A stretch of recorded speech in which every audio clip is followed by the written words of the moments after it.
Bonjour, je suis Marie Moutarde, assistante de conservation du Musée du Cheval et je suis ravie de vous retrouver aujourd'hui sur les toits des Grandes Écuries pour un nouveau volet dans Tête à tête avec un chef-d'œuvre. Les Grandes Écuries ont été construites par le duc Louis-Henri de Bourbon en 1719. C'est l'architecte Jean Aubert qui dessine les façades et le bâtiment. Il choisit expressément de construire les Grandes Écuries à part du château. Au XVIIIe, généralement, les écuries étaient dans les communs du château, collées au château.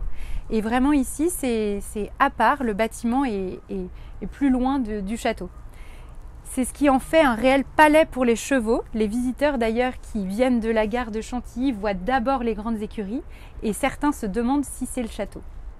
Nous sommes ici au bon emplacement pour raconter l'histoire de la création de l'hippodrome de Chantilly. Il se trouve que le duc d'Aumale, qui était propriétaire du château et du domaine en entier au XIXe siècle, organisait des chasses à courre dans la forêt. Et lors d'une de ces chasses, son frère et un de ses amis se retrouvaient à l'orée de la forêt en face des Grandes Écuries. Et ils ont décidé de se lancer le défi de courir à cheval jusqu'aux Grandes Écuries. Et c'est ainsi qu'ils se sont aperçus de la malléabilité du sol qui était parfaitement adaptée aux courses. L'hippodrome est construit et les pistes aussi, et en 1834 a lieu la première course. Ce qui est intéressant aussi aujourd'hui, c'est de voir les deux pistes qui sont proposées à l'hippodrome. Une piste en herbe qui gèle l'hiver et qui a besoin d'être beaucoup arrosée et qui ne peut pas être utilisée en toute saison. Et la piste fibrée en sable qui, elle, peut être utilisée pendant toutes les saisons.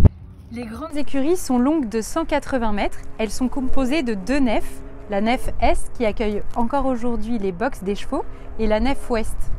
Au centre, il y a le dôme qui sert de théâtre pour les spectacles équestres qui est surmonté par la statue de la Renommée. C'est Yves Bien-Aimé qui fait poser en 1989 la statue de la Renommée. C'est lui qui fonde le musée vivant du cheval en 1982. Nous sommes ici à l'arrière du fronton qui marque l'entrée dans la cour des manèges. Deux chevaux encadrent les armes des Condés. 3 fleurs de lys d'or sur fond d'azur. Il y a un bâton péri en bande. C'est une barrette diagonale de gauche à droite rouge. Cela indique que c'est une branche cadette de la maison de Bourbon. Voici ici la cour des Chenils qui a été pensée dès le XVIIIe siècle par le duc Henri de Bourbon pour accueillir l'équipage des chiens de chasse. C'est assez étonnant de se dire que les chiens étaient au même endroit que les chevaux. Au XVIIIe siècle, on sépare plutôt les deux animaux. Effectivement, les aboiements des chiens peuvent gêner un peu le calme des chevaux. Cette partie a été restaurée il y a peu de temps. Les ouvriers ont enfin dévoilé le pavillon nord et en enlevant l'échafaudage. Et on peut repérer vraiment cette belle restauration du pavillon nord.